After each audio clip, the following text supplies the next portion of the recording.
Culture is key. That message comes through loud and clear in the Culture and Change Management Survey from the Katzenbach Center at Strategy & We took the pulse of more than 2,200 business leaders globally. An overwhelming 84% told us that culture is critical to business success.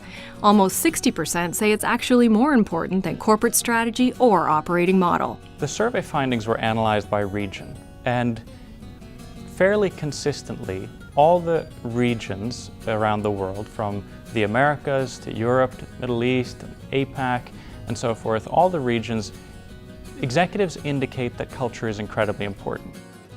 Now for the bad news. Nearly half of business leaders say their culture is not effectively managed or that it needs a major overhaul.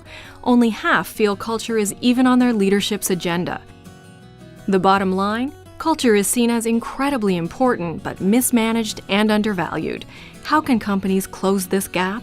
1. Leaders need to focus on changing a few critical behaviors that offer the most bang for the buck, allowing employees to see positive changes quickly. 2. Build capabilities that make changes last, like leveraging informal networks of peer motivators and developing metrics to track change adoption.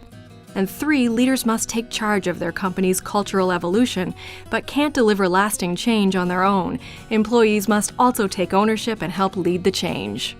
The most important thing a leader can do today is ensure that culture evolution is on his or her agenda, and that the entire organization, both the formal aspect of the organization and the informal aspect of the organization, is involved in accelerating the change. Culture can either fuel your company or slow it down, but with these guiding principles, you can turn your distinctive culture into a competitive advantage and put it to work for you and your organization. That's the idea in 90 seconds.